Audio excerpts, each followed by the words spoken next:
I have something very special for y'all today. I'm excited to introduce two absolute legends of the game. I will not dare say their name. Y'all go say yours first, bro. My name is Ryan. I'm one of the designers on Live Balance. I was on Agents for a bit.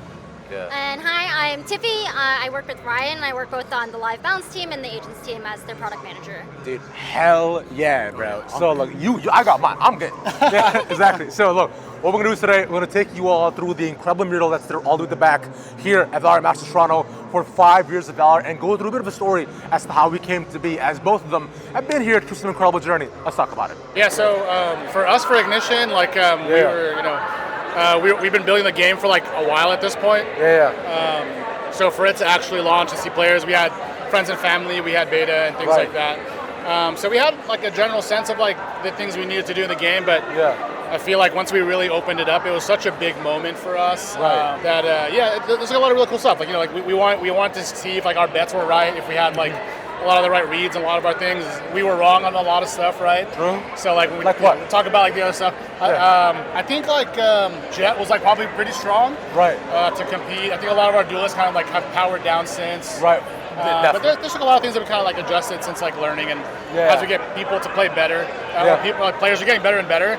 We learn a lot more because we only have so much time in the game. So I mean, it makes sense, right? Because especially considering like one cool thing was that you guys also built out the game to like with the esport in mind. Like with obviously observer slots and things to go forward to. It's like, was that always the plan for the beginning, considering you are Riot developers? That was kind of like the theory behind the whole thing, was like, what if we could unite basically the world with like one shooter? You know, like there's a lot of different shooters that you'll see in different regions that are more prominent in different regions, but could you make a shooter that actually transcends the regions and really make it like a global thing? That was kind of the bet. That's why you see a lot of our characters are, from different regions. It's really important that we capture that. So, yeah, that's a big one. Tiffy, did you expect things to scale the way they did and where they are right now? So I don't think anyone could have expected just how much people would love this game. I think everyone hoped it, right? Made us really reconsider and think about like just how much we need to continue investing in. I mean, I think we've always been in for the long run. So, out of launch agents, who was your favorite? For me, it was Viper originally, actually. I mainly played Jet. Wow, okay. But Viper was my favorite. Tiffy, who?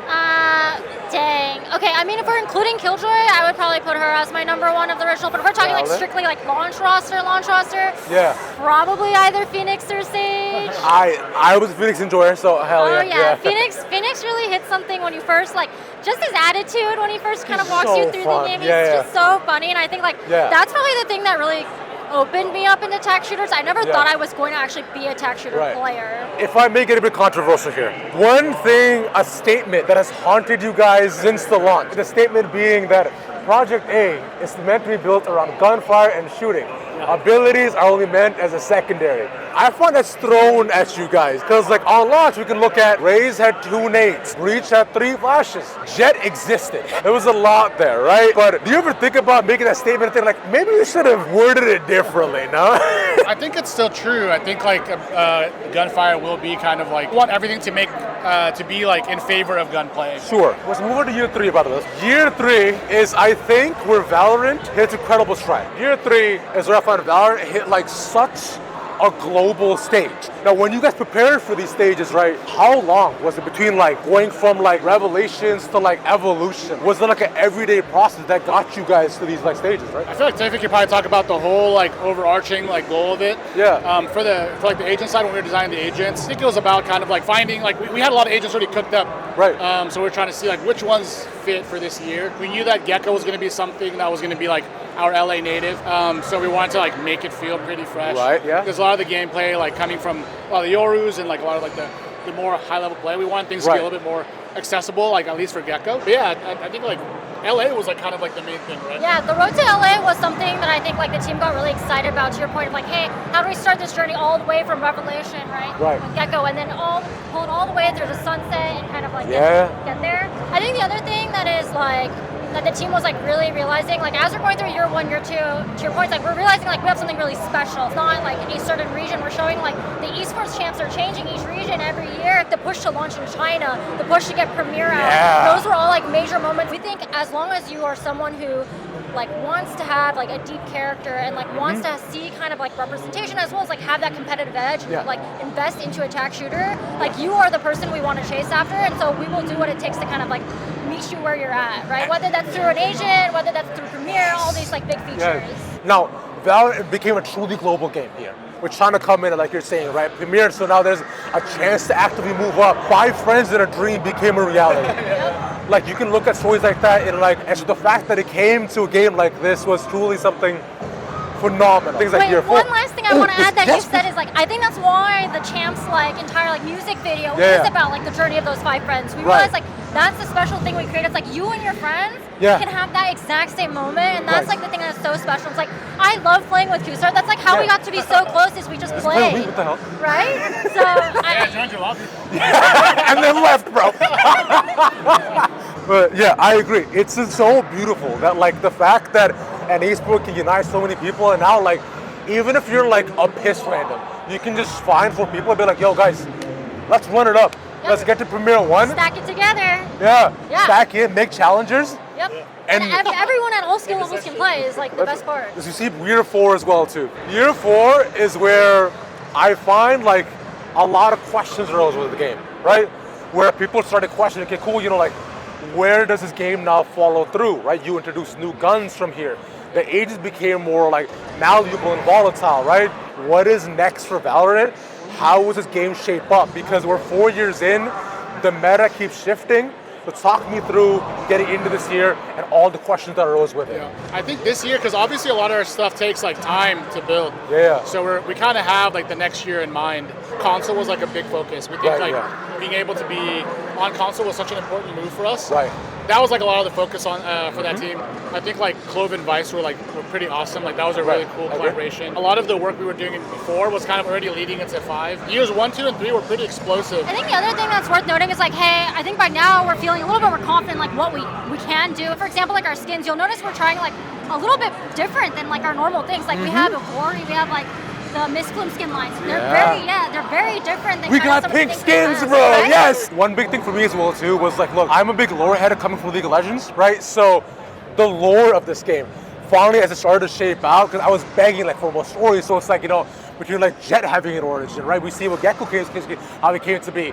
Phoenix is hurt, right? Why Rain is here, her tattoos what they mean. And like Killjoy and Raze being like, oh my, it's so beautiful, bro. I love this so much. I want to know more about these characters so badly. I imagine heading each of these years, like you guys that kind of pick and choose what you want to kind of release to the world and not just let out too much. And finally, we land year 5, front and center, bro. VALORANT got massive. We got Tsay, right? We got Taeho and Waylay. Taeho we had like kind of cooking for a little bit. I think for year 5 we wanted to start with an initiator that like was a lot different than initiators, right? Like we talked about a lot, that more controller vibe, like it was like strong. It was, I think whenever we work on agents and stuff, we want to see if like they can make you think about the game differently. I think the one thing we don't want them to do is like really dominate the meta. We saw a lot of really cool like cooks with Taeho, and then it started to just kind of get a little like, you know, flats, like the breach, I call it the Sliggy comp, the like like the Vice door route. Taeho is really, really good. We care about variety a lot, so like when we see Taeho dominating, it was really cool to see, but we definitely want to make some changes. And then, like the next 3 agents that we have at least for this year, they're like pretty killer. We won't talk about that one, obviously. No, we can't. The fact that you guys have constant plans on like what you want to introduce to all too, and what you can kind of bring out, it's these like, cinematics that make you want to think, okay, there's so much more. 35th anniversary. Yeah. You know, you said on the call, we were like, so many people were crying. Yeah, that one is huge. I think it's like a culmination, honestly, of like, it is, while it is a very touching story, I think it is our love letter to players. For 5 years, it's like, here is everything we want you to see and know and feel in that moment, right? I remember the most recent dev update. It was like one that I was personally excited about, right? You guys spoke about a lot of people have been collaborating for, right? You're talking about ranked awards, right? Going to agent balances, talking about more gunplay stuff, right? Like you're saying, it felt like a lot of what I was thinking about for a while was being listened to. And it can be overwhelming. The Rockets. You know, the VALORANT people are pretty vocal, naturally. Yeah, but like, we're here in service for players, ultimately. It's like, we would not be here without everyone. So it's like, and no matter how vocal, it's like, it is important we hear that too. We always talk about this, but it's like, we'd rather have players vocal than like not talking at all. True. Because they probably don't care, right? If no one's talking about the game, then no one cares. So yeah, so I think it's really cool. We're on Reddit, we're on like everything.